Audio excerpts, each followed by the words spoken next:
साथ प्रगति ठाकुर और आप देख रहे हैं इंडिया टाउन न्यूज। आप सभी का इस बुलेटिन में स्वागत है। आइए डालते हैं उन खबरों पर नजर जो बनी है सुर्खियां। राहुल गांधी ने की वादों की बौछार, 10 लाख तक मुफ्त इलाज, कृषि न्याय योजना की राशि बढ़ाने और किसान की कर्ज माफी, फिर कांग्रेस सरकार बनने के दावे के साथ पूर्व रमन सरकार पर लगाए कमीशनखोरी के आरोप। जेपी नड्डा ने जनता को दिलाया याद, अटल जी ने किया था प्रदेश का गठन, पुराने दिग्गज नेताओं पर दागा सवाल, उन्हें क्यों नहीं आया ख्याल, भूपेश सरकार को भ्रष्टाचार पर घेरा। पूर्व वित्त मंत्री चिदंबरम पहुंचे रायपुर, पत्रकार वार्ता कर भाजपा पर लगाए प्रदेश को ठगने का आरोप, कहा भूपेश सरकार में हुआ विकास, सब तरफ दिख रही खुशहाली। भाजपा में बागियों ने मचाई फजीहत, नहीं थम रहे विरोध के सुर, सतना में फिर कैलाश विजयवर्गीय की कोशिश, चुनाव के पहले रूठों को मनाना बड़ी चुनौती। अब खबरें विस्तार से। छत्तीसगढ़ में विधानसभा चुनाव की सरगर्मियां तेज हो गई हैं और राज्य में राष्ट्रीय नेताओं का लगातार दौरा भी जारी है। कांग्रेस के पूर्व राष्ट्रीय अध्यक्ष राहुल गांधी छत्तीसगढ़ प्रवास के दौरान राजनांदगांव पहुंचे और कांग्रेस पार्टी की तरफ से घोषणाओं की बौछार करते हुए कहा कि प्रदेश में हमारी सरकार बनते ही किसानों की कर्ज माफी की जाएगी, 10 लाख तक का मुफ्त इलाज दिया जाएगा। राजनांदगांव शहर के स्टेट स्कूल मैदान में कांग्रेस के द्वारा विशाल चुनावी सभा का आयोजन किया गया, जिसमें कांग्रेस के पूर्व राष्ट्रीय अध्यक्ष राहुल गांधी प्रवास के दरमियान चुनावी सभा में शामिल हुए। इस कार्यक्रम में मुख्यमंत्री भूपेश बघेल के साथ वरिष्ठ नेता एवं पदाधिकारी सहित कार्यकर्ता उपस्थित रहे। विशाल चुनावी सभा को राहुल गांधी ने संबोधित किया और बड़ी घोषणाएं भी की। राहुल ने डॉक्टर खूबचंद बघेल स्वास्थ्य सहायता योजना के तहत गरीब वर्ग को अब 5 लाख की बजाय बढ़ाकर 10 लाख तक का मुफ्त इलाज, अन्य लोगों को 50,000 से बढ़ाकर अब 5 लाख तक का मुफ्त इलाज दिए जाने की बात कही। वहीं राजीव गांधी भूमिहीन कृषि मजदूर न्याय योजना में मिलने वाली राशि को 7,000 रुपए प्रतिवर्ष से बढ़ाकर 10,000 रुपए प्रतिवर्ष किए जाने की घोषणा की। राहुल गांधी ने जातिगत जनगणना को लेकर केंद्र सरकार पर निशाना साधा। आज सुबह किसानों से बात हुई, मजदूरों से बात हुई। मजदूरों ने हमें कहा, बघेल जी को, साहू जी को, टीएस जी को, मुझे कि 7,000 रुपए थोड़ा कम है। मैंने बघेल जी से गाड़ी में बात की और हमने निर्णय ले लिया कि 7,000 नहीं, अब 10,000 रुपए हो जाएगा।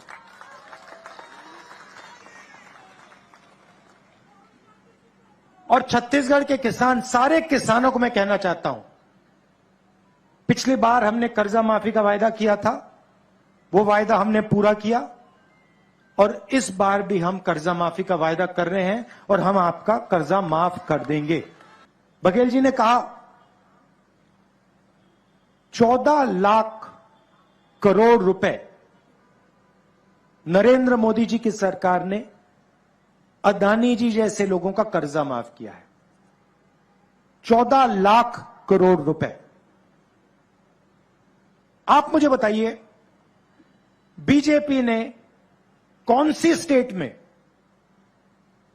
हिंदुस्तान में अलग अलग स्टेट में उनकी सरकार है, कौन से स्टेट में बीजेपी ने कर्जा माफ करके दिखाया किसानों का? ये मुझे बता दो। केजी से लेकर पीजी तक छत्तीसगढ़ की सरकार मुफ्त में शिक्षा देने जा रही है।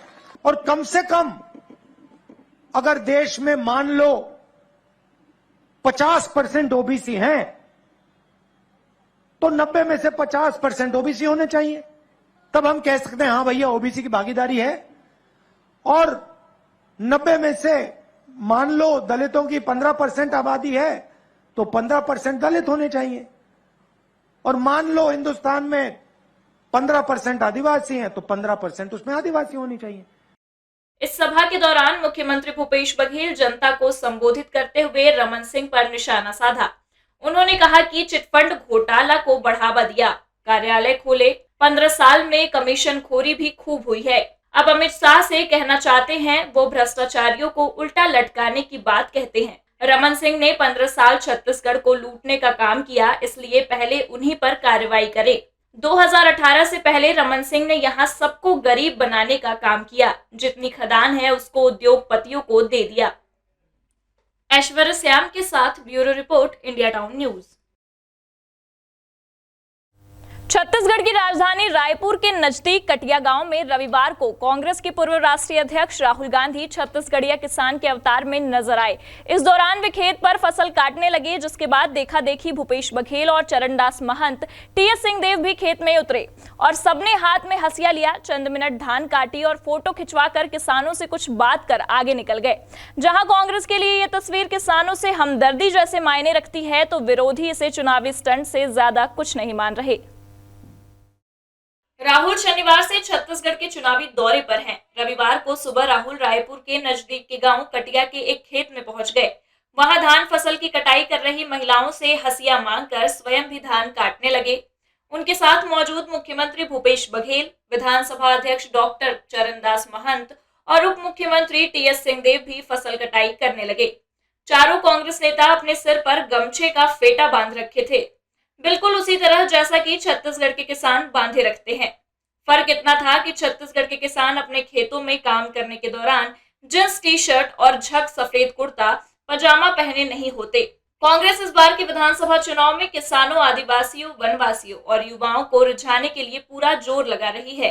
धान खरीदी दर व खरीदी सीमा बढ़ाने, तेंदुपत्ता व अन्य वनोपजों की दर में वृद्धि, तेंदुपत्ता श्रमिकों को बोनस, मुफ्त शिक्षा आदि की घोषणा इसी उद्देश्य से की गई है।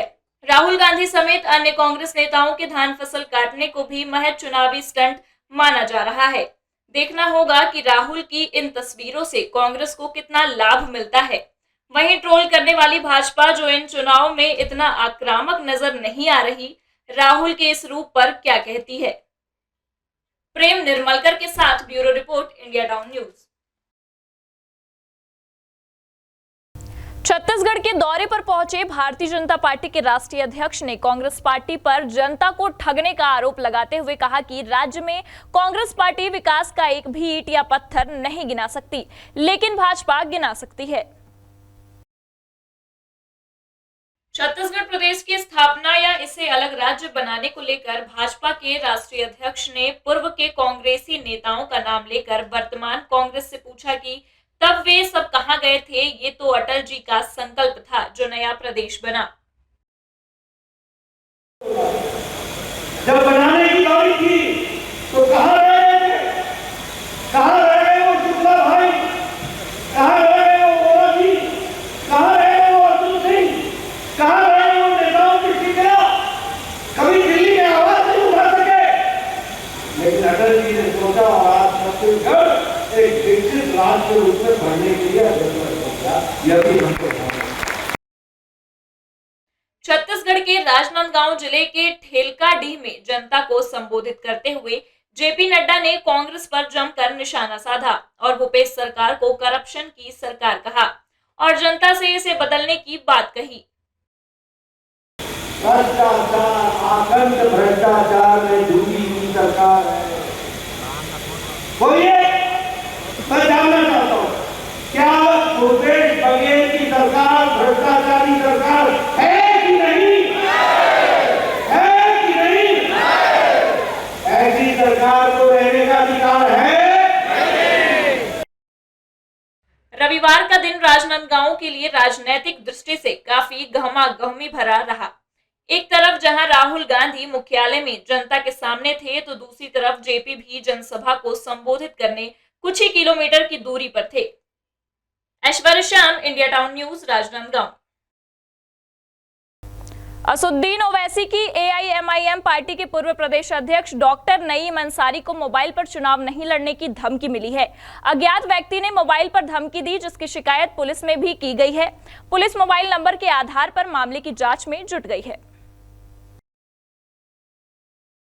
एआईएमआईएम के पूर्व प्रदेश अध्यक्ष डॉक्टर नईम अंसारी की शिकायत पर अज्ञात व्यक्ति के खिलाफ एफआईआर दर्ज की है। डॉक्टर नईम अंसारी को 2 दिन पहले मोबाइल पर एक नंबर से चुनाव नहीं लड़ने की धमकी दी।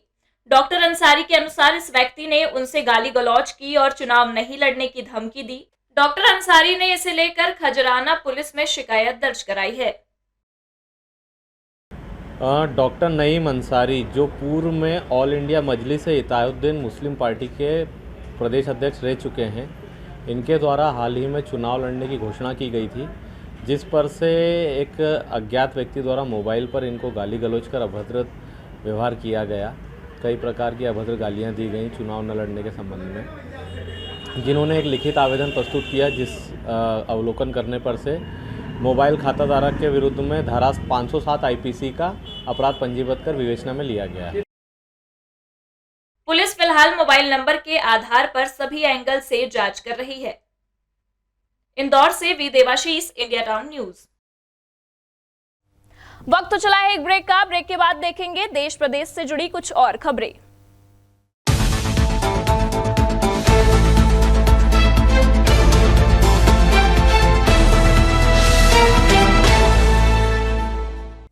ब्रेक के बाद आपका स्वागत है। आने वाले दिनों में होने वाले 2023 विधानसभा चुनाव को लेकर भारतीय जनता पार्टी में कार्यकर्ताओं की बगावत लगातार सामने आ रही है।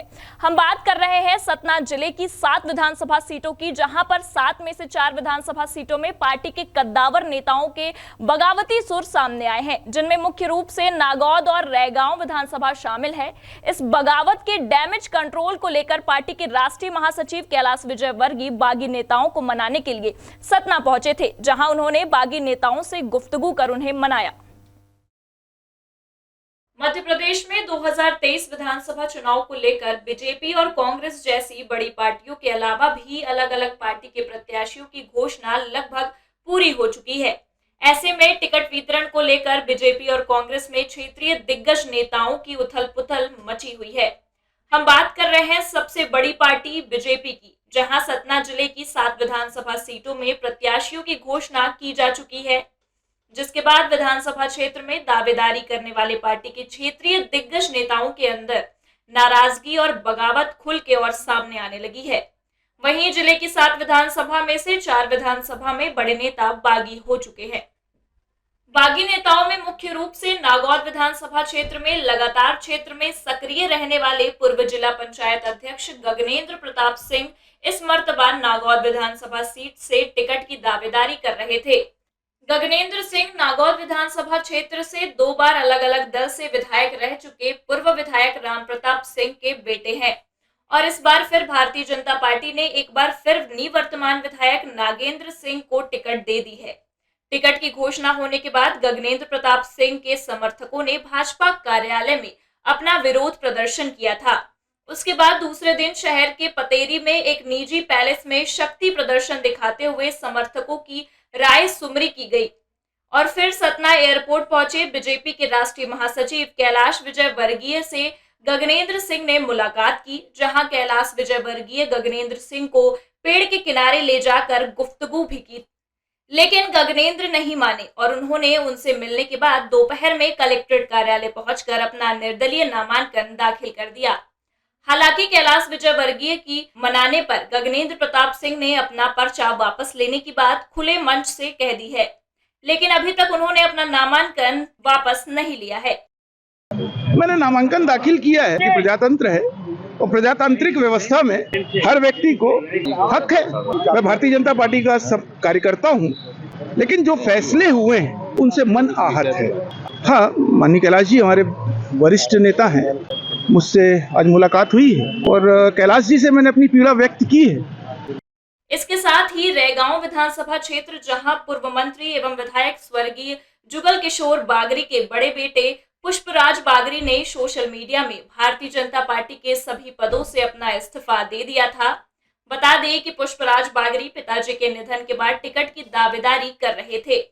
इसके पूर्व में उपचुनाव में पुष्पराज बागरी को भारतीय जनता पार्टी ने टिकट से दरकिनार किया था, तो वहीं अब फिर 2023 के चुनाव में दरकिनार कर दिया गया, लेकिन कैलाश विजयवर्गीय के मनाने पर पुष्पराज बागरी वापस भारतीय जनता पार्टी में बने हुए हैं।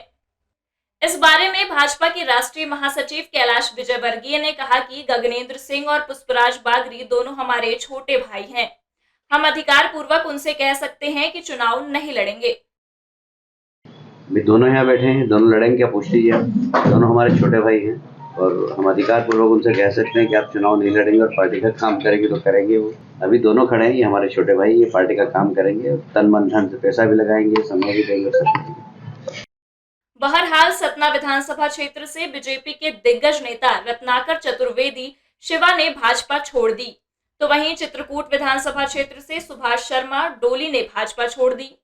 दोनों युवा नेताओं ने बहुजन समाज पार्टी का दामन थाम लिया है और सतना से शिवा तो चित्रकूट से डोली शर्मा बसपा के उम्मीदवार बनकर मैदान में उतर चुके हैं। सतना से Pradeep Kashyap, India town news. पूर्व मुख्यमंत्री कमलनाथ ने मध्य प्रदेश को चौपट प्रदेश बताते हुए कहा कि यदि युवाओं को रोजगार दिलाना है तो भाजपा के नेताओं को बेरोजगार करना होगा। ये बात उन्होंने विदिशा जिले के कुरवाई में कही। पूर्व मुख्यमंत्री कमलनाथ ने कहा कि मध्य प्रदेश एक ऐसा राज्य है जो भ्रष्टाचारियों से भरा पड़ा है। मध्य प्रदेश में बगैर पैसे दिए कोई काम नहीं होता। मंत्री से लेकर मुख्यमंत्री तक सबके जेबों में पैसा जाता है। भाजपा ने 18 साल में मध्य प्रदेश को चौपट मध्य प्रदेश बना दिया है। बेरोजगारी हद से ज्यादा बढ़ गई है। मध्य प्रदेश से भाजपा की विदाई का समय आ गया है। विदिशा जिला पहुंचे कमलनाथ ने जनता को संबोधित करते हुए कहा कि विदिशा की हालत देखो और एक मेरा छिंदवाड़ा जिला है, उसको आकर देखो। आप मुख्यमंत्री शिवराज सिंह चौहान के जिले की हालत देखो, जहां 20 साल में कोई विकास नहीं हुआ है। इनकी बेरोजगारी दूर करनी है तो भाजपा के नेताओं को बेरोजगार करना पड़ेगा, तभी होगा। हमारा प्रदेश मध्य प्रदेश नहीं चौपट प्रदेश बन गया है। चौपट रोजगार व्यवस्था, ये नौजवानों को देख के मुझे बड़ी चिंता होती है कि हम विदिशा के पिछड़ेपने की हम बात देखें। शिवराज सिंह जी का जिला है, छिंदवाड़ा जिला मेरा जिला है। छिंदवाड़ा जाके छिंदवाड़ा भी देख लेना। छिंदवाड़ा ने 42 साल मुझे वोट नहीं दिया, मुझे उन्होंने प्यार और विश्वास दिया है। ये मेरी सबसे बड़ी पूंजी है। सिरोंज से Zafrullah, India town news. Congress के वरिष्ठ नेता पूर्व केंद्रीय वित्त मंत्री पी चिदंबरम प्रवास के दरमियान रायपुर पहुंचे, जहां उन्होंने स्थानीय राजीव भवन में पत्रकार वार्ता कर कृषि व्यवस्था को लेकर भाजपा कार्यकाल पर जमकर निशाना साधा। पूर्व केंद्रीय वित्त मंत्री पी चिदंबरम ने प्रेस कॉन्फ्रेंस के दौरान कहा कि पूर्व भाजपा सरकार ने 2018 के आते आते छत्तीसगढ़ की आर्थिक परिस्थिति को सबसे कमजोर कर दिया। कांग्रेस की रिपोर्ट के आधार पर भाजपा के कार्यकाल में 20% स्कूलों में लाइट और टॉयलेट की व्यवस्था भी नहीं थी। छत्तीसगढ़ आज गर्व कर रहा है। छत्तीसगढ़ में बेरोजगारी दर सबसे कम है। कांग्रेस की सरकार में किसानों की स्थिति सुधरी है। हमने किसानों को धान की कीमत जितना कहा था उतना दिया, लेकिन भाजपा की पूर्ववर्ती सरकार में किसानों की हालत ठीक नहीं थी। भाजपा की सरकार में SC/ST वर्ग की हालत ठीक नहीं थी और कांग्रेस की सरकार में उनकी स्थिति ठीक हुई है। चावल पहले की तुलना में ज्यादा मिल रहा है और राज्य की GDP में कृषि की भूमिका सबसे ज्यादा है।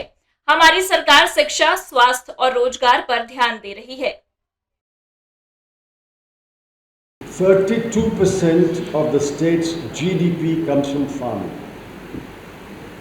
As long as such a large proportion is in farming, and studies show that farmers incur debts, it's only when rapid industrialization takes place, rapid services sector and agriculture becomes a small proportion of the GDP, you can think of other alternatives. But as long as agriculture is the mainstay of Chhattisgarh, if 32% of the GDP is coming from agriculture, farmers must be given relief from time to time. We should know how many people belong to the scheduled caste, scheduled tribes, OBC, MBC. Without data, we are making reservations. How can you make reservation without data? If you support reservation, you should also support caste counting. Raipur से Prem Nirmalkar, India town news.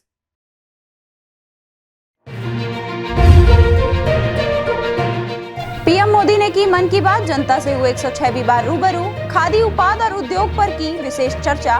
Para Olympic के खिलाड़ियों को दी बधाई। राजनांदगांव में फिर बांटी गई औषधि गुणों वाली खीर। दूर दूर से आए श्रद्धालु का लगा तांता। बीमारियों से मुक्त कराने में कारगर होता है बर्फानी धाम का दिव्य प्रसाद। मनमुटाव की चर्चाओं के बीच दिग्विजय आए सामने। कहा, कमलनाथ और मेरे बीच नहीं कोई विवाद। अपनी पार्टी को गुटबाजी रोकने भाजपा अपना रही भ्रामक एजेंडा।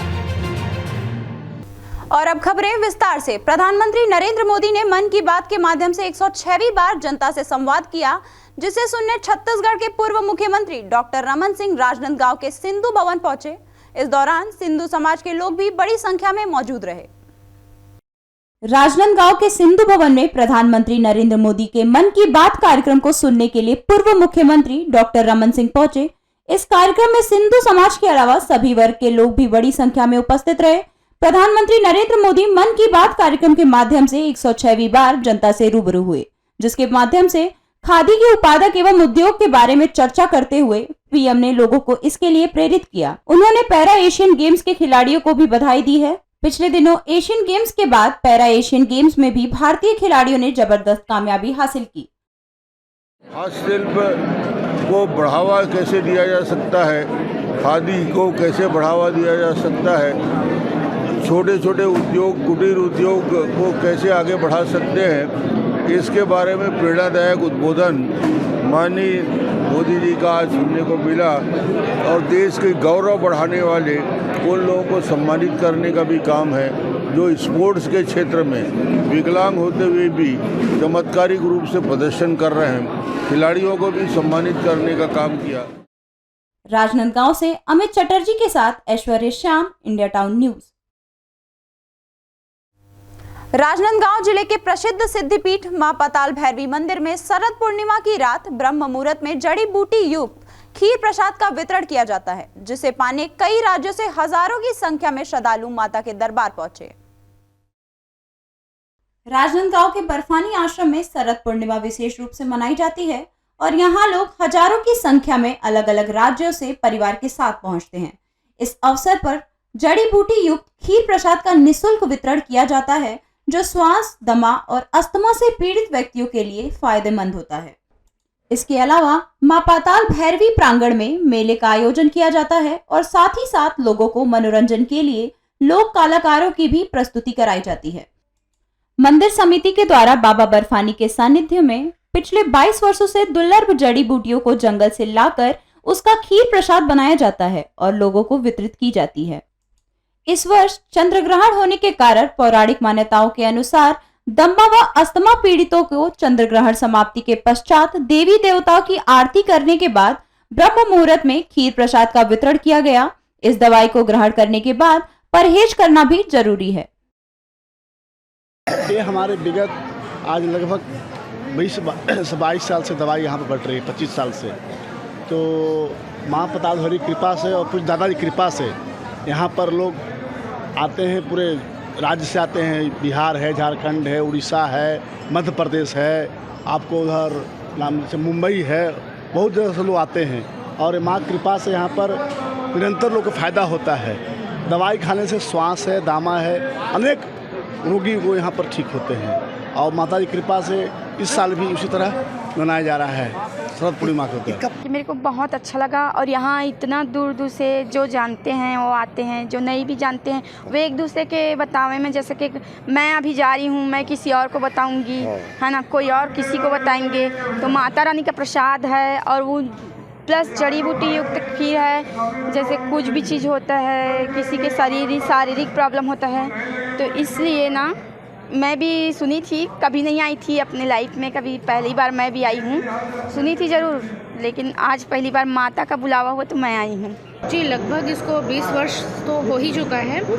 ये स्वास्थ्य, अस्थमा और इस संबंधी सारी जो बीमारियां होती है उसके रोकथाम के लिए विशेषता जड़ी बूटी अमरकंटक के जंगलों से लाई जाती है। और इसकी खास बात यह है कि इसके पूनम की रात में ही खाया जाता है। जैसे हम जानते हैं कि अभी ग्रहण दोष है, उसके बावजूद भी श्रद्धालुओं में कमी नहीं आई है। और बर्फानी आश्रम के प्रांगण में समिति के सदस्य और माँ पाताल भैरवी की कृपा से बर्फानी दादाजी के सानिध्य में हम ये सफलतापूर्वक काम कर रहे हैं। जिस तरह की मैं भी अभी दवाई ले ही रही हूँ, है ना, और हम श्रद्धालुओं से भी आवेदन करते हैं कि ज़्यादा से ज़्यादा इसका लाभ उठाएं और रोग मुक्त रहें। राजनांदगांव से अमित चटर्जी के साथ Aishwarya Shyam, India town news. Chhattisgarh विधानसभा चुनाव अब पूरे सबाब पर है। नामांकन के बाद सभी पार्टियों के प्रत्याशी जो चुनावी मैदान पर हैं, एक दूसरे पर जमकर जुबानी हमले बोल रहे हैं। वहीं मतदाताओं को लुभाने घोषणाएं भी खूब हो रही हैं, लेकिन सभी पार्टियों पर इस मामले में कांग्रेस भारी पड़ती नजर आ रही है। विधानसभा चुनाव में आरोप प्रत्यारोप का दौर जारी है। सभी दलों के नेता एक दूसरे पर जमकर आरोप लगा रहे हैं और आरोप लगाने के मामले में सभी दल एक दूसरे पर भारी पड़ रहे हैं। तो घोषणा के मामले में कांग्रेस, बीजेपी सहित अन्य दलों से काफी आगे निकल गई है। चुनावी सभा में मुख्यमंत्री भूपेश बघेल द्वारा इस वर्ष किसानों के कर्ज माफी की घोषणा के बाद लोग इसके मायने निकालने में लगे हैं। पिछली बार भी चुनावी वर्ष में कर्ज माफी की घोषणा के साथ ही सरकार बनने में सफल रहे भूपेश बघेल द्वारा इस बार फिर की गई कर्ज माफी की घोषणा को लेकर जहां बीजेपी के साथ ही आम जनता के बीच चर्चाओं का बाजार गर्म है, तो वहीं इसके बाद भाजपा के पास क्या चुनावी दाव बचा है, इसे लेकर जिज्ञासा बनी हुई है। मुख्यमंत्री की इस घोषणा के बाद अब लोगों में चर्चा का विषय बन गया है कि पिछले बार और इस बार की घोषणा में क्या अंतर है, इस बार फिर घोषणा करने की क्या जरूरत पड़ी। जो अभी कांग्रेस की सरकार और झूठे मुख्यमंत्री की घोषणा को छत्तीसगढ़ की जनता जान रही है। पहले भी उन्होंने जितनी घोषणाएं की, उनकी पार्टी ने घोषणाएं की देश भर में, कर्नाटक में की, हिमाचल में की, कोई घोषणा उन्होंने पूरा नहीं किया। छत्तीसगढ़ में शराबबंदी की बड़ी घोषणा थी, गंगा जल लेकर कसम खाए थे, वो घोषणाएं पूरी नहीं हुई। जो है बेरोजगारों को भत्ता देने की बात थी, आज वो भी पूरी नहीं हुई। वृद्धावस्था पेंशन बढ़ाने की बात थी, वो भी पूरी नहीं हुई। तो ये इनकी घोषणाएं जो है वो झूठी है, झूठ बोलते हैं और प्रदेश की जनता इस बात को समझती है। भूपेश बघेल सरकार, जो कि छत्तीसगढ़ धान का कटोरा कहा जाता है, मुख्य रूप से धान की फसल यहाँ होती है और छोटे किसानों को कर्ज पटाने में बहुत दिक्कत आता है। और पिछली बार भी भूपेश बघेल जी ने किसानों का कर्ज माफ किया, जिससे कि काफी किसानों लाभान्वित हुए। और इस बार जैसे कि फिर इसकी घोषणा की हुई है कि कर्ज माफी किया जाएगा किसानों का, तो निश्चित रूप से किसानों को इसका अच्छा लाभ मिलेगा। Khilawan Chandrakar, India town news, Balod. अब वक्त हो चला है एक ब्रेक का। ब्रेक के बाद देखेंगे देश प्रदेश से जुड़ी कुछ और भी खबरें।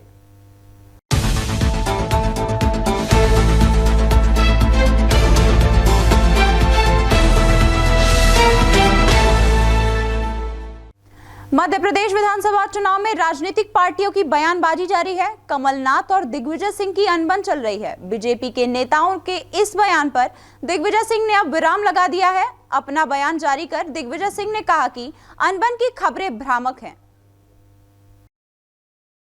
कमलनाथ और दिग्विजय के बीच चल रही अनबन, इस तरह के आरोप लगातार भाजपा के द्वारा लगाए जा रहे हैं, जिसके ऊपर अब दिग्विजय सिंह का बयान सामने आया है। उन्होंने पत्रकारों से कहा कि यह सब भ्रामक प्रचार है। बीजेपी में गुटबाजी चरम पर है। इसे संभालने के लिए प्रायोजित रूप से कांग्रेस नेताओं में खासकर मेरे और कमलनाथ के बीच अनबन की झूठी खबरें फैलाई जा रही हैं। कांग्रेस का हर एक नेता भाजपा को हराने के लिए एकजुट और संकल्पबद्ध है। दिग्विजय सिंह ने जनता और पार्टी कार्यकर्ताओं से अपील करते हुए कहा कि वे कांग्रेस नेताओं में भाजपा के भ्रामक प्रचार के झांसे में न आए। कांग्रेस एकजुट है। कमलनाथ के नेतृत्व में कांग्रेस की सरकार बनेगी। ये नेतृत्व में, प्रादेशिक नेतृत्व में जो गुटबाजी है, उसे छुपाने के लिए वे कांग्रेस पार्टी के बारे में और विशेषकर मेरे और कमलनाथ जी के संबंधों के बारे में अनेक भ्रम फैलाने का प्रयास कर रहे हैं। इसलिए साथियों, इन भ्रामक प्रचारों से दूर रहें। कांग्रेस पार्टी में सब लोग एक हैं, एकजुट हैं। कांग्रेस के शासन में कमलनाथ जी के नेतृत्व में हम लोग सब मिलकर काम करें, ये हम लोगों के लिए एक हमारा वचन है, वचनबद्ध है। भोपाल से Farhan Khan, India town news. Mandla में इस समय चुनावी माहौल जोर पकड़ रहा है। मंडला निवास एवं बिछिया विधानसभा से नामांकन भरे जा रहे हैं। 30 अक्टूबर 2023 को नामांकन जमा करने की अंतिम तारीख है। बिछिया विधानसभा क्षेत्र से गोंडवाना गणतंत्र पार्टी से इंजीनियर कमलेश टेकाम ने नामांकन दाखिल किया। आपको बता दें कि गोंडवाना से प्रत्याशी कमलेश टेकाम के समर्थन में अपार जनसमूह शामिल हुआ। यह जन समर्थन यह दिखा रहा है कि गोंडवाना गणतंत्र पार्टी के प्रत्याशी को हल्के में लेना दोनों पार्टियों के लिए भारी पड़ सकता है। गोंडवाना गणतंत्र पार्टी का गढ़ कही जाने वाली बिछिया विधानसभा में एक बार फिर गोंडवाना ने शक्ति प्रदर्शन कर भारतीय जनता पार्टी और कांग्रेस की नींद उड़ा दी है। नामांकन रैली में इतनी अधिक संख्या में जन समर्थन देख कमलेश टेकाम ने बताया कि ये जो भीड़ देख रहे हैं इनको पैसे देकर नहीं बुलाया गया है। हमारे विधानसभा की जनता है जो भाजपा और कांग्रेस के चाल चरित्र और चेहरे से भली भांति परिचित हो चुकी है, इसलिए गोंडवाना को अपना आशीर्वाद दे रही है। मैं क्षेत्र की जनता से अपील करता हूं कि इस लोकतंत्र के पर्व में अधिक से अधिक हिस्सा लेकर मतदान करें और लोकतंत्र को मजबूत बनाएं। आप देख ही रहे हैं कि हम हजारों कार्यकर्ताओं के साथ और जनता के समक्ष साथ में रहकर जो आज नामांकन दाखिल किया है, ये कोई कांग्रेस और भाजपा की तरह ये किसी के लाए हुए लोग नहीं हैं, ये किराए से लाकर और भीड़ इकट्ठा करते हैं। ये गोंडवाना गणतंत्र पार्टी के नाम से एक जनता का रुझान और उन लोग अपने खर्चे से और ये सब अपनी इच्छा से और समर्थन के कारण उपस्थित हुए। मंडला से लखन भांडे, India town news. Election commission के आदेश अनुसार पिछले 12 अक्टूबर से खैरा नर्मदा में जवान तैनात हैं, जिनके द्वारा 2 पहिया 4 पहिया सहित मालवाहक वाहनों की चेकिंग की जा रही है, जिससे कि निर्विघ्न और निष्पक्ष चुनाव कराए जा सके। जांच के दौरान अभी तक किसी भी प्रकार की अवैधानिक वस्तुओं की प्राप्ति नहीं हुई है। विधानसभा निर्वाचन 2023 के दौरान व्यय मॉनिटरिंग व एमसीसी से संबंधित कार्यों को सुचारू रूप से संपादन करने के लिए कलेक्टर व जिला निर्वाचन अधिकारी ने चुनाव लड़ने वाले प्रत्याशियों के निर्वाचन व्ययों की निगरानी के लिए सैथिक निगरानी दल का गठन किया है। निर्वाचन की घोषणा के साथ सैथिक निगरानी दलों का कार्य शुरू हो गया है। यह एसएसटी दल नाकों पर बाहर से आने जाने वाले लोगों पर कड़ी निगरानी रख रही है। वहां से गुजरने वाले 2 पहिया और 4 पहिया वाहनों की जांच की जा रही है। हम लोग 12 तारीख से चेकिंग कर रहे हैं, यहाँ चुनाव तक करेंगे। इसमें ट्रक है, अपना जो 4 व्हीलर है, 2 व्हीलर है, सभी का चेकिंग कर रहे हैं, जिससे चुनाव में मतलब किसी भी प्रकार के शराब है, कपड़ा है, पैसा है, ये इलीगल चीज़ का डिस्ट्रीब्यूशन ना हो सके और एक फेयर चुनाव कराया जा सके।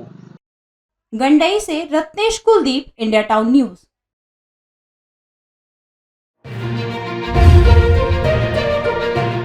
संजय निरुपम ने केंद्र पर लगाया आरोप, नगरनार स्टील प्लांट बेचना चाहती है सरकार। जगदलपुर दौरे के दौरान कांग्रेस के राष्ट्रीय प्रवक्ता ने कांग्रेस सरकार बनाने का किया दावा। केंद्रीय गृह मंत्री का कांग्रेस पर करारा हमला, 3 परिवार चला रहे प्रदेश में पार्टी। राम मंदिर पर अमित शाह ने कहा, अब तो तारीख भी आ गई, राहुल कराए रामलला के दर्शन।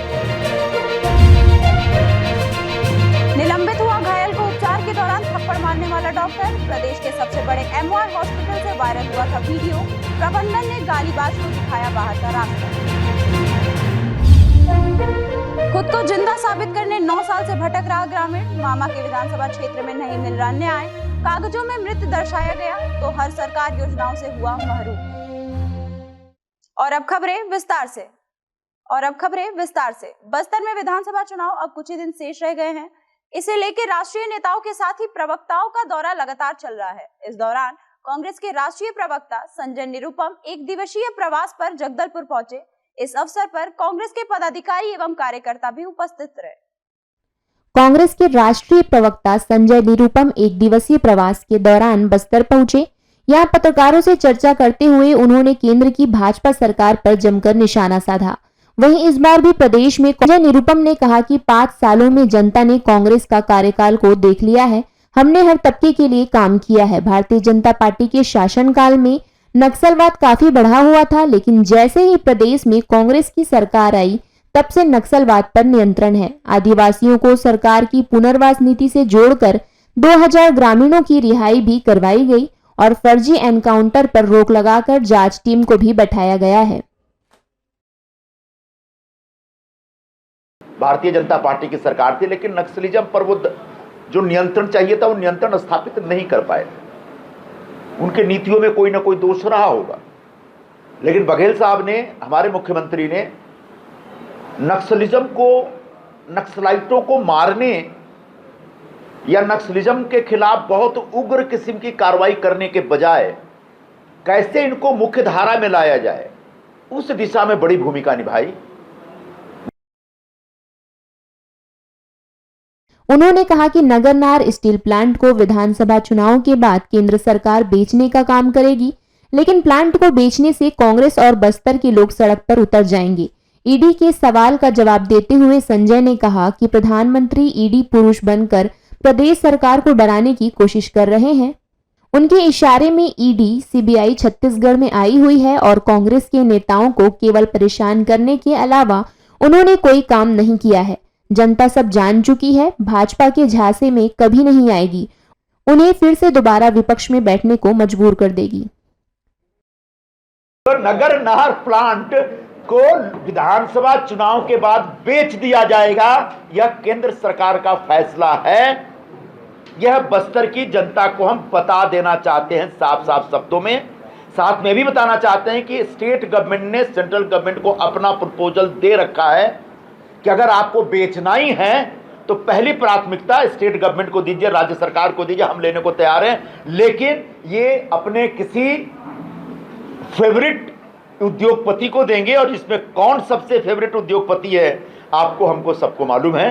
मुझे लगता है उसके हाथ में जाएगा। उसको जाने देने से रोकने के लिए बस्तर की जनता को तैयार रहना पड़ेगा, क्योंकि बस्तर के लोगों की जमीन लेकर के यह सरकारी संयंत्र स्थापित किया गया। आज वो बस्तर के लोग कहीं ना कहीं अपने आप के साथ अपने साथ धोखा हुआ, अपनी जमीन छीन ली गई झूठ बोल करके, ऐसा उनको महसूस हो रहा है। और राज्य सरकार उनके साथ खड़ी रहेगी। ईडी और सीबीआई और पूरे 5 वर्षों तक केंद्र सरकार ने ईडी के जरिए भूपेश बघेल की सरकार को परेशान करने का काम जारी रखा।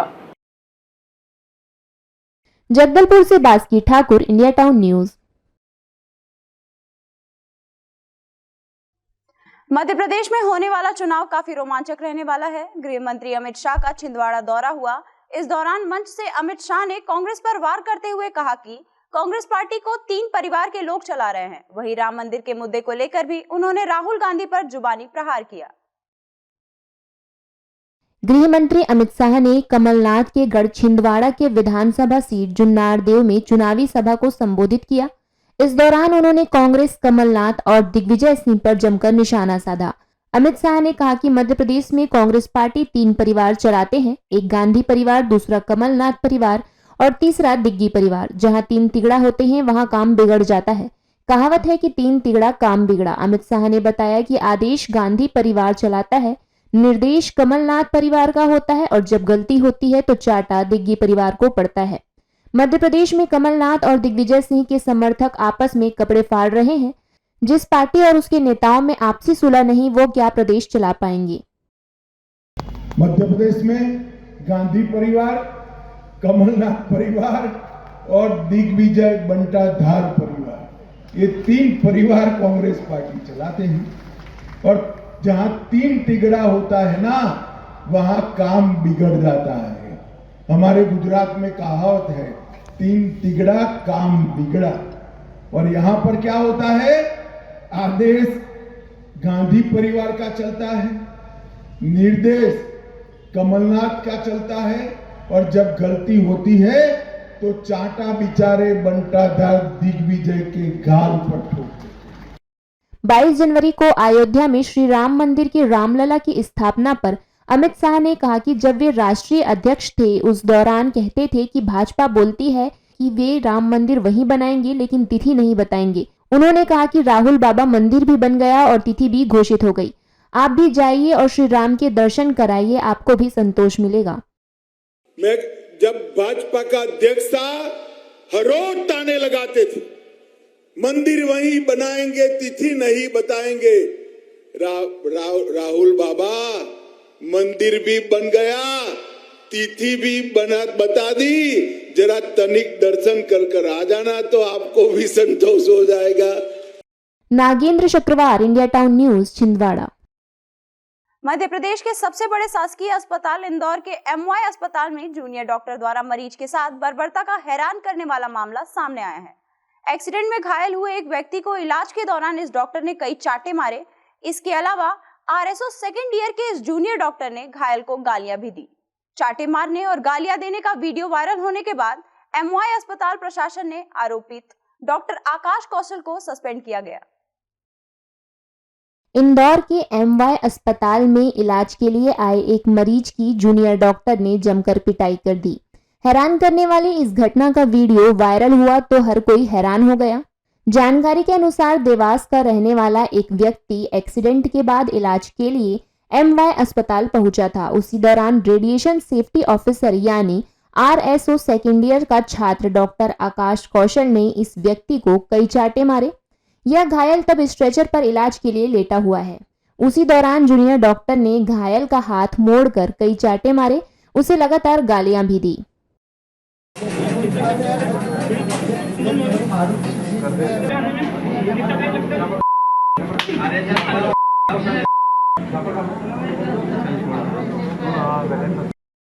सूत्रों से मिली जानकारी के अनुसार पिटाई का कारण घायल का HIV पॉजिटिव होना था।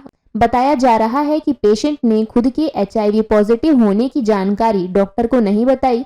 इससे गुस्साए जूनियर डॉक्टर आकाश कौशल ने उसे एक के बाद एक कई थप्पड़ जड़ दिए। जूनियर डॉक्टर द्वारा गाली गलौज करते हुए थप्पड़ जड़ते हुए किसी ने वीडियो बनाया और वायरल कर दिया। एक जो वीडियो वायरल हुआ था, तत्काल जानकारी मिली तो मैंने और अधिष्ठाता महोदय ने उसकी जानकारी ली और विभाग अध्यक्ष ऑर्थोपेडिक विभाग द्वारा उसकी गंभीरता को देखते हुए जो जूनियर डॉक्टर उसको तत्काल प्रभाव से निलंबित कर दिया है आगामी कार्रवाई तक। और साथ में ही अधिष्ठाता महोदय द्वारा इसमें 3 सदस्यीय जांच समिति बनाई गई है जो 3 दिवस में अपनी जांच रिपोर्ट प्रस्तुत करेगी, उसके आधार पर आगामी कार्रवाई की जाएगी। फिलहाल MY अस्पताल के विभाग अध्यक्ष ने ऑर्थोपेडिक के जूनियर डॉक्टर आकाश कौशल को निलंबित कर दिया है। साथ ही अधिष्ठाता MGM मेडिकल कॉलेज इंदौर ने जांच समिति का गठन कर 3 दिन में रिपोर्ट पेश करने को कहा है। वायरल वीडियो की अस्पताल अधीक्षक डॉक्टर PS ठाकुर ने पुष्टि की है। वी Devashish, India town news, Indore. Damoh जिले के बटियागढ़ थाना क्षेत्र के मगरौन सब स्टेशन के कनोरा रामनगर गांव में ट्रांसफार्मर पर विद्युत का कार्य करते समय एक व्यक्ति की मौत से गुस्साए लोगों ने सड़क पर शव रखकर जाम लगा दिया। वहीं सूचना मिलने के बाद पुलिस मौके पर पहुंची और लोगों को समझाने का प्रयास किया। मोनी पटेल उम्र 45 वर्ष शनिवार को कनोरा रामनगर गांव में रखे जा रहे ट्रांसफार्मर के कनेक्शन करने अपने साथी चंदन लोधी के साथ काम कर रहा था। उसी समय अचानक लाइट चालू हो गई, जिससे मोनी पटेल की ट्रांसफार्मर पर ही मौत हो गई। जानकारी के अनुसार मृतक लाइनमैन के साथ निजी तौर पर कार्य करता था, जिसकी मौत से गुस्साए लोगों ने रविवार सुबह सड़क पर शव रखकर जाम लगा दिया। मौके पर पुलिस ने पहुंचकर मर्ग कायम कर जांच शुरू की है। वहीं लोगों को समझाने का प्रयास पुलिस द्वारा किया जा रहा है। गुस्साए लोग और परिजन लापरवाही के लिए जिम्मेदारों पर कार्यवाही और मुआवजे की मांग कर रहे हैं। हमारे गांव के भाई मोहन पटेल जी और मोनी पटेल जी जो कल लाइट दुर्घटना का शिकार हुए, परमिट पर लाइट थी और वह डीपी पर काम कर रहे थे। उसी दौरान लाइट जोड़ दी गई, जिसके कारण उनकी असमय और दर्दनाक मृत्यु हो गई। तो हम सभी क्षेत्रवासियों का जो पहली मांग है वो ये है कि विद्युत विभाग के यहाँ जितने भी कर्मचारी उन्हें तुरंत प्रभाव से निलंबित किया जाए और उन्हें हटाया जाए और पीड़ित परिवार के लिए उचित मुआवजा राशि सक्षम अधिकारी और हम सभी की निवेदन है कि कम से कम कलेक्टर महोदय यहाँ आकर लिखित में आश्वासन दें और अधिक से अधिक जो भी सहायता राशि और जो भी सहायता पीड़ित परिवार को पहुँचाई जा सके, उसके लिए तब तक हम लोगों को आश्वासन लिखित में नहीं मिलेगा तब तक हम लोग यहाँ से हटने वाले नहीं हैं। हम लोग सभी क्षेत्रवासी ग्रामवासी हैं। Vivek Sen, India town news, Damoh. अब वक्त हो चला है एक छोटे से ब्रेक का। ब्रेक के बाद देखेंगे देश प्रदेश से जुड़ी हुई कुछ और भी खबरें।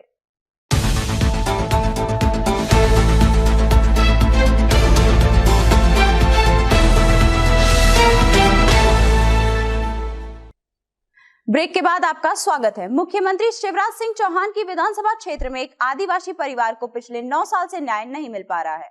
आदिवासी परिवार के मुखिया को ग्राम पंचायत में मृत घोषित कर दिया और उसका मृत्यु प्रमाण पत्र बना दिया गया, जबकि वह जीवित है, जिससे वह न्याय के लिए पिछले 9 साल से भटक रहा है और अपने आप को जिंदा साबित करने के लिए सरकारी दफ्तरों के चक्कर लगा रहा है। पूरा मामला सीहोर जिले की बुधनी विधानसभा के ग्राम पंचायत हमीदंगस का है, जहां मनसाराम नाम के आदिवासी का पंचायत द्वारा 2014 में मृत्यु प्रमाण पत्र बना दिया। मनसाराम तभी से अपने आप को जीवित साबित करने के लिए दफ्तरों का चक्कर काट रहा है और 9 साल हो चुके हैं, परंतु अभी भी उसको न्याय नहीं मिल पाया। मनसाराम ने आरोप लगाया है कि मुझे आशंका है कि मेरा मृत्यु प्रमाण पत्र बनाकर कहीं पर उसका गलत उपयोग किया गया। पंचायत में मुझे किसी प्रकार की योजना का लाभ नहीं मिल पा रहा है। तो अब हमको कोई जानकारी मालूम कर दिया कोरोना में पता नहीं लगा था, हमने बाद में पैसे ढूंढे थे तो अभी हमारे लेटे हुए ये कागज मिले मेरे पास। आपको कैसे पता चला कि मैं मर गया? वो खुद बुलाया नहीं मेरे को, ये कागज पकड़ा दिया नहीं उन्होंने। ये कागज आपने दिया, किसने दिया है? ये सेक्रेटरी ने दिया। अच्छा, क्या हुआ था, क्या क्या परेशानियों का सामना करना पड़ा तुम्हें? बस ये क्या बात, जब से परेशानी हमारे घन साल होगा कहीं भी नहीं मिले मेरी सरकार में, कोई सुनवाई भी नहीं हुई, कोई योजनाओं का लाभ नहीं मिल रहा? कहीं भी नहीं मिल रहा पूरा परिवार का। हाँ सब निकले थे हमारे मंदिर के पैसे। हाँ कितने? 8 लाख रुपए। अच्छा, तो ये आपको प्रमाण पत्र से क्या संबंध था? कहीं मालूम साहब ने त्याग कर सोच लिया मैंने कि पैसे खा गया और मेरे को मर्ज कर दिए। हाँ और मैंने वही ओरिजिनल दिया है कि तूने जैसा कह रहे हो पीछे कर दे। हाँ तो उन्होंने नहीं करे सर। इस संबंध में जिला पंचायत सीईओ आशीष तिवारी का कहना है कि मामले की जांच की जा रही है, जल्द ही दोषियों पर कार्यवाही की जाएगी। ये हमीदगंज पंचायत का एक केस है जो आपने भी बताया है, मैंने भी जनपद सीओ से फीडबैक लिया है। ये 2019 से इसमें जांच चल रही है और प्रथम दृष्टया वो गलत भी पाया दिख रहा है। मैं इसमें जनपद से फाइल बुला के और 2-3 दिन में कार्रवाई करूंगा। इंडिया टाउन न्यूज के लिए सीहोर से बसीमुद्दीन। रायपुर ग्रामीण विधानसभा क्षेत्र में भाजपा ने नए चेहरे को मौका दिया है। ऐसे में जहां मोतीलाल साहू के सामने कांग्रेस से जीतना बड़ी चुनौती है, वहीं उन्हें पूरा भरोसा है कि जनता उनके साथ है। वे भूपेश सरकार के भ्रष्टाचार के मुद्दे पर जनता के बीच जा रहे हैं। रायपुर ग्रामीण विधानसभा में भाजपा ने नए चेहरों को मौका दिया है। भाजपा प्रत्याशी मोतीलाल साहू ने माना क्षेत्र में जाकर आम जनता से उनकी समस्या जानी और भाजपा के पक्ष में मतदान करने के लिए आग्रह की है। मोतीलाल साहू ने छत्तीसगढ़ भूपेश सरकार पर कानून व्यवस्था को लेकर जमकर निशाना साधते हुए कहा कि इनकी सरकार में भ्रष्टाचार चरम सीमा पार कर चुकी है और क्षेत्र में विधायक सत्यनारायण शर्मा के रहने से गुंडे बदमाशों का आतंक बढ़ गया है। आम जनता को भ्रष्टाचारी सरकार और गुंडे बदमाशों से मुक्त कराकर क्षेत्र में जनता का सेवक बनकर मुझे कार्य करना है। उनका कहना है कि रायपुर ग्रामीण विधानसभा में कमल खिलेगा और फिर से भाजपा की सरकार बनेगी। अपार जनता का आशीर्वाद मुझको प्राप्त हो रहा है। सभी कार्यकर्ताओं में अद्भुत उत्साह है और वहीं आम जनता का, मतदाताओं का कांग्रेस के प्रति जन आक्रोश है, क्योंकि यहाँ का जो विधायक और उनके परिवार 10 सालों से कभी जनता की चिंता नहीं किया, फिक्र नहीं किया। आज भी क्षेत्र जो है बुनियादी जरूरतों के लिए तरस रहा है और किसी प्रकार का कोई कार्य, विकास कार्य इनके द्वारा नहीं किया गया है। भ्रष्टाचार से लोग परेशान है, गुंडागर्दी से लोग परेशान है, अब तानाशाही से लोग मुक्ति चाहते हैं। भारतीय जनता पार्टी पूरी तैयार है, चुनाव ठीक ठाक लड़ रही है और पूरे कार्यकर्ता भी लगे हुए हैं। अब यहाँ लबारी नहीं चलेगा, झूठ लबारी बहुत हो गया। अब यहाँ पर भारतीय जनता पार्टी की सरकार आएगी। इस क्षेत्र में विधायक भी भारतीय जनता पार्टी के बनेंगे, क्योंकि काफी ठग है। 5 साल तक पूरा ठग ही रहे हैं मुख्यमंत्री जी, और साथ साथ ही इस क्षेत्र के जो विधायक हैं और उसके पुत्र हैं, दोनों मिलकर ठगे हैं। अब यहाँ की जनता बर्दाश्त करने वाली नहीं है, अतिशीघ्र उनको यहाँ से भगाने के मूड में। रायपुर से Prem Nirmalkar, India town news. Sehore जिले के भैरुंदा क्षेत्र के ग्राम बोरखेड़ा कला में 2 सगे भाई के बीच पनपे जमीन विवाद का अंत ऐसा हुआ कि पूरे परिवार में मातम पसर गया। झगड़ा खूनी संघर्ष में बदल गया और भाई ने भाई को ही मौत के घाट उतार दिया। सीहोर जिले के बोरखेड़ा में जमीनी विवाद को लेकर 2 सगे भाइयों में झगड़ा हुआ और लाठी डंडे से वार कर भाई ने ही भाई को मौत के घाट उतार दिया। पुलिस ने 5 लोगों के खिलाफ मामला दर्ज करते हुए 4 लोगों को गिरफ्तार किया व एक आरोपी की तलाश भैरुंदा पुलिस कर रही है। 2 सगे भाइयों में जमीनी विवाद हुआ, जिसमें से छोटे भाई मनोहर ने अपने बड़े भाई की लाठी डंडों से हत्या कर दी है। वो घटनास्थल पर ही मृत हो गया था, जिसके परिजन उसको हॉस्पिटल लेके आए थे तो डॉक्टरों ने भी यहाँ पे मृत घोषित कर दिया था। दरअसल पूरा मामला भैरुंदा के ग्राम बोरखेड़ा कला का है। यहाँ रहने वाले दो सगे भाइयों के बीच जमीनी विवाद हुआ और विवाद इतना बढ़ गया कि भाई भाई का हत्यारा बन गया। वहीं मृतक के बेटे की शिकायत पर भैरुंदा पुलिस ने 5 लोगों के खिलाफ मामला दर्ज कर 4 आरोपियों को गिरफ्तार किया है तथा शेष एक आरोपी की तलाश की जा रही है। मृतक के बेटे दीपक मीना की ओर से हमारे यहाँ बलवा एवं 307-302 का अपराध पंजीबद्ध किया गया है, जिसमें उसका चाचा मनोहर मीना, दोनों चाचा के लड़के अनिल व सुनील एवं चाची झुमकी मीना और मनोहर का साले का लड़का भूरा मीना आरोपी बनाए गए हैं। 5 आरोपियों में से 4 आरोपियों की हिरासत में ले लिया गया है। शेष आरोपी की भी तलाश जारी है। इंडिया टाउन न्यूज के लिए सीहोर से बसीमुद्दीन। अभी की खबरों में फिलहाल इतना ही। मुझे दीजिए इजाजत और आप बने रहिए इंडिया टाउन न्यूज के साथ। नमस्कार।